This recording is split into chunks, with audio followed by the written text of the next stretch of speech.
Welcome to Physics Lab 2. In this lab, we will be examining Newton's second law, the weight, force, and turbulent drag to see if a computational model can be made to effectively predict the motion of a falling ball. For the purposes of such an experiment, I had my companion drop a paper ball of about 0.544 kilograms from a height of 1.829 meters to the floor. As you can see, I lined the ball up with a negative y-axis going in the down direction with gravity. In order to examine these principles properly, we will have to input these three formulas into VPython. So you have to make adaptations for computational model of the three formulas seen here: Newton's second law, weight force, and turbulent drag. To record this, I used a camera that had about a 24 frame per second rate, and it showed the ball following this pattern. After collecting data from Tracker, I had to input it into VPython, showing that the ball's mass is 0.544 kilograms. The position and velocity are both set to zero as it would drop from rest. Time is zero as well. The proportionality constant G for the weight force is 9.8 newtons.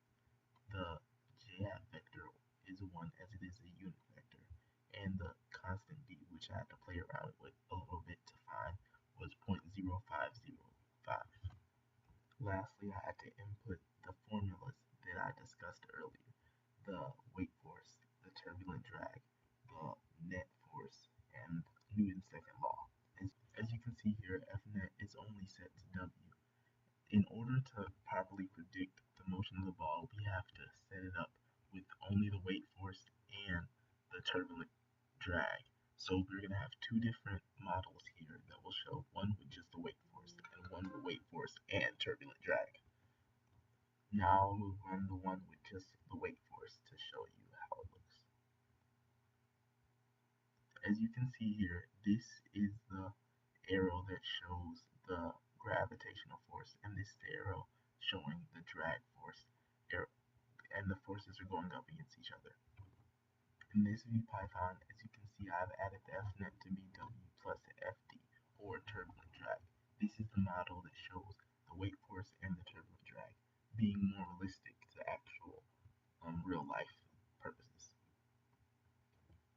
When I run the program, you can see that it looks very similar due to the fact that turbulent drag was shown in the other Python, but it does not affect the actual data of the Python, which is the weight force. After inputting the data in the Python, you get data points, and I use Excel to compare these data points to one another. This blue line is the experiment. As you can see, it differs greatly except for the beginning and end of the other two VPython computational models. This is due to mainly air resistance, the irregularity of the shape of the paper ball, and human error. All three of these lead up to a changing proportionality constant that the computer cannot predict, thus leading to such a great gap between the two forms. As you can see here, here is just the no drag versus the actual experiment. The no drag, due to the fact that there is no force pushing up against it, goes down with weight farther in the short period of time of 0.628 seconds that it has been given. Meanwhile, the drag force, though it differs greatly, meets up with the experiment almost perfectly at the very end. Lastly, addressing the question of what does it mean. Terminal velocity is where weight force and drag force are equal and opposite, canceling one another out and producing a constant velocity. This is impossible to be achieved by the model with no drag, due to the fact that there is nothing to cancel out the weight force in this model. Meanwhile, the model with drag shows a potential for velocity, and the experiment actually has a few points that show signs of terminal velocity, but there was not enough space for it to drop and build that up even more.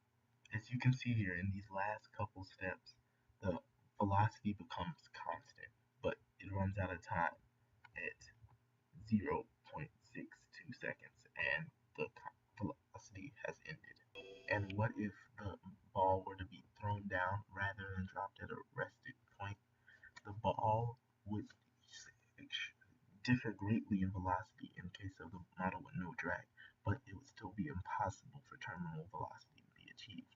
Meanwhile, with the experiment in the model with the drag, terminal velocity is quite achievable and would be achieved much faster due to the fact that it was thrown down, which can be shown.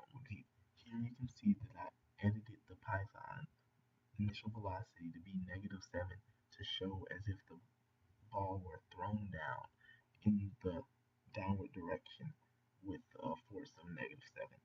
As I run the program, you can see that the drag force actually ends up equaling up with the weight force, achieving terminal